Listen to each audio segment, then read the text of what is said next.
What's up guys, how we doing? Welcome back to another video. Today, if you're watching this right now, you must be looking for a couple tips and tricks on how to surf a wedge. There's a couple different things that you really want to be consistent with, but there's one main thing that you really have to utilize. Before we get into that, I'd like to show you guys this new run of merch that we just did. It just landed. Super nice, newer design. So we got front normal TV logo on the front, and then on the back we have a nice little A-frame photo. Looks super nice on the back of this black hoodie. And then a newer addition that we did to this run was this sleeve print. I'm a big fan of. I don't know if you can see it there, but if not, you can see it on mine right here. Definitely my favorite run of hoodies that we've ever done. And we also got a new run of hats. These were a big hit. A lot of people really enjoyed these hats, and we kind of just threw California on the side there, just to kind of represent the US and California. So if you'd like to snag one, they are going to be linked below this video here. So just click that link, it'll take you over to the site and you can grab one for yourself there. All right, so back to the video now.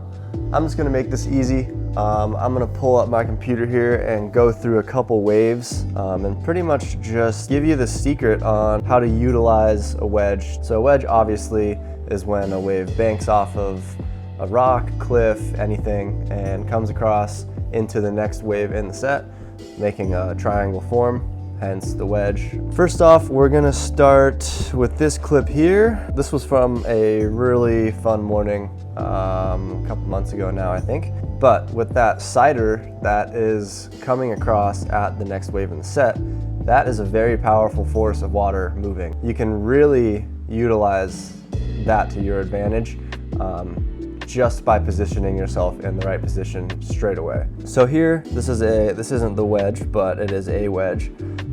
And it's a perfect example of where you want to be taking off. All right, so you can see that I've already committed to going on this wave, and I'm paddling in, and you can see the cider is starting to come off of my right. And the biggest thing, I think, is a term or a phrase that I like to call being behind the wedge. And that just allows you to be as deep as possible, and then also getting as much speed as possible that's coming from those two waves colliding. Practically, I'm going straight for a while, stalling on that cider where it's meeting up with that next set wave. And you can see I'm pretty much waiting as long as I can until I feel the cider's energy pushing across. And that's where I really engage my rail to scoop and get into that barrel as quick as possible, because I could see it was starting to run. With that cider energy pushing across, you really just get so much speed coming from that, and it's a little cheat code to help push you through barrels that you may think that you're a little too deep on. So you really want to be in that sweet spot where the cider is connecting with the set wave, because there's just so much energy right there that you can utilize to your advantage, in this case, to get as deep as possible. But in the next example here, I'll show you a ramp. And by the way, after I get through this little tutorial here, I'll give you these 2 full sessions just so you can kind of see it in action.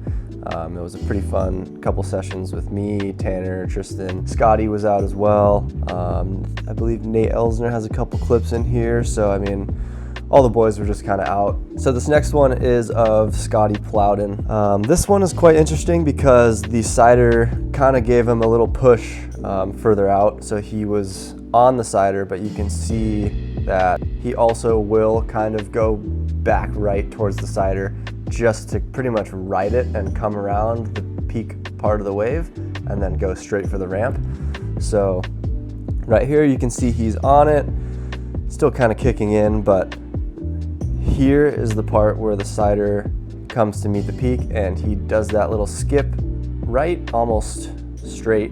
And now right here is where you will get the most speed on a wedge.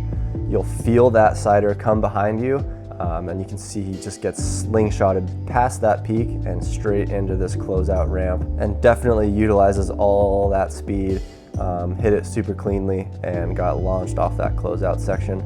But when you put it in normal speed, you can really see right off that scoop, all that speed just went 0 to 100, and that is really what you're looking for in a wedge. Now this third example is a little different, but it's all comes back to the same idea of waiting for that side wave to connect with the wave that you're on, and then using all that energy condensed into that little triangle to just get as much speed as you can and go for the ramp. So Tanner's paddling in quite far out here, using that sider to pretty much connect it to the set wave here.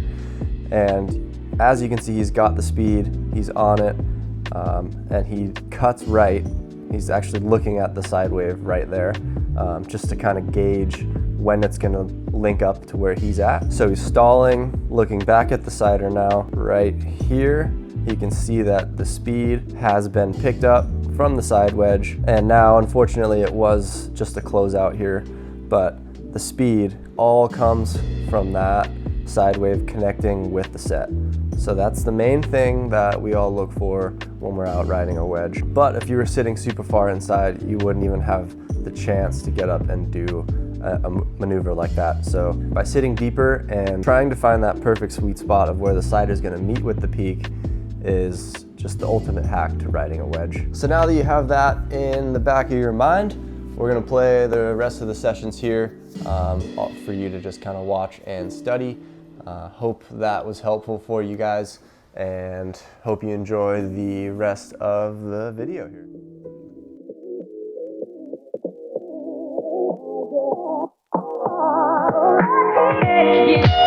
Yeah.